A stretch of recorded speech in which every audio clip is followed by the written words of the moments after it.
So we have just finished the podcast. hmm I'm trying to build some resources for students and interns to make more usage and effectiveness as an intern or as a student. So Absolutely. for you, what would be something that an intern or student demonstrates that would take them from being just an intern to hireable? Yeah. First of all, I love that you're doing this because one of my biggest passions is kind of giving back to younger coaches and making this more of like, I guess, an accessible career field because I feel like not a lot of people, well, I guess now a lot of people know about it, but back when I was starting out, I didn't really realize that this could be like a career. Um, The biggest thing that I always say, and it kind of sounds crappy when I explain it, but it's like thinking a step ahead of your coach. So if I have like a young coach who's kind of following me along with, let's say, track and field, and they know that track and field comes in staggered times. So at 5:30, I have men's cross country. At 6 o'clock, I have vertical jumpers coming in. At 6:30, I have sprinters coming in. And like the throwers were there from 3 p.m. to like 7 p.m. At some point you see that I'm going to have like everybody's overlapping, right? We're kind of all kind of shifting up and down the weight room. Thankfully, I have a large weight room. But if you're somebody that's like, all right, I'm in Team Builder or I'm in Perch, whichever platform their lift is on, let me go through it and see if I can set anything up in a specific area before we get started. And that way, because I'm somebody, I teach my athletes to set up their own stuff, mostly because of how the staggered start goes. So it's like if I'm coaching the throwers and then the men's cross country team comes in on the other side, it's not easy for me to stop coaching them, go set up and come back to coaching and feel like I'm giving them my best self. That's just a me thing and kind of trying to be like a perfectionist and do everything that I possibly can at the same time. But if you can be a step ahead and set those things up for me, awesome. If you can be a step ahead of me in rallying up the troops and kind of saying like, all right, like we're going to have some great energy today, getting to know our student athletes, that's the biggest thing for me is being a step ahead and kind of thinking ahead and how you can be helpful. And then making sure that the athletes know when you're there and more importantly, know when you're not there. So if you call in for like a sick day and my athletes come up to me and be like, yo, where's Coach Manny today? Like we were excited to see him. It's a Friday. We're trying to get after it. And if they feel your absence, then I know that you're doing well. And that's like a hireable, you make an impact just by being there, then you already have it. That's something that you can't teach. And I try and kind of tell our interns all the time, hey, be a presence on the floor. It doesn't have to be like a rah rah in their face presence. And I'm not trying to make a carbon copy of myself. Like I said on the podcast, I'm annoying. And I will be annoying because I'm trying to get them to like open up and like be goofy with me a little bit sometimes in the weight room to get them to a place where they enjoy coming in. But for them, if they're kind of like the more quiet person that asks them questions about like, hey, how's your day? And don't give me the short answer, give me the long answer. And it makes like the athletes feel heard and seen and understood. 100%, they're already miles ahead of somebody who's got all the book smarts but can't relate to an athlete. Yeah, I like that.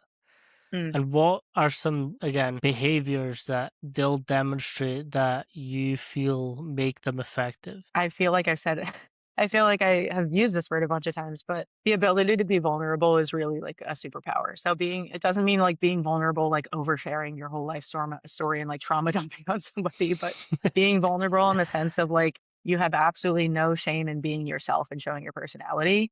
And not everybody's going to be the same. Like if you're somebody, um, I'm trying to think yeah, like my kid who loves fly fishing. Like if you're gonna come out here and be like, I am really big on fly fishing and I barbell bench press and I overhead press so I could throw my fly further. Cool. Own that and like own the parts of your personality that you're super passionate about. Because if you're faking it, you're going to get burnt out so quickly in this career. If you don't have like a personality that you're really proud of, or like if you don't feel like you can be yourself in a weight room, you have to find the ways that you can put your flair on all of your stuff.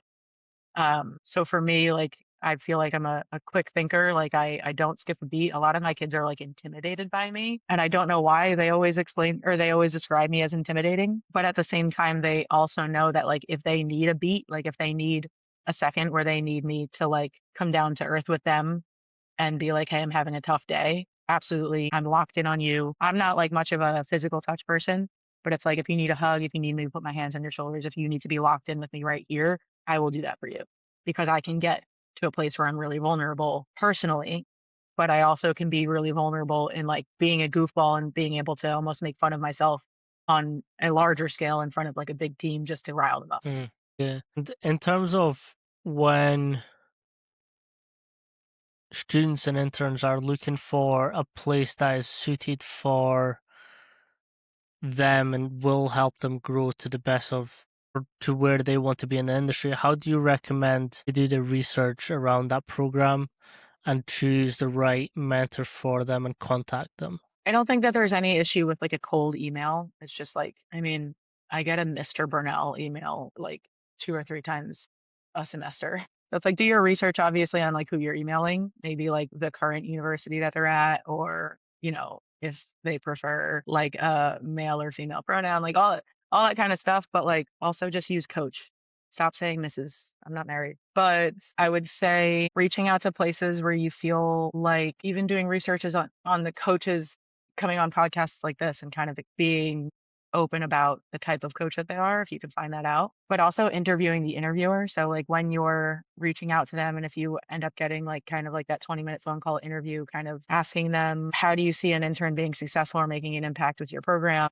Where do you feel like I would be able to fill in the gaps? Knowing what you know about me off my resume, where do you feel like I could fill in the gaps? What do you feel like is maybe lacking in the program? Maybe it's presence. Like for us, it's the amount of strength coaches to the amount of athletes is insane. So that's why it's really valuable to me that they make their presence known to our athletes. So that's the number one thing that I would say. Ask where you can be of use and work towards that. Don't let an internship director use you for all you've got and not teach you everything that they possibly can. There are no secrets in this field.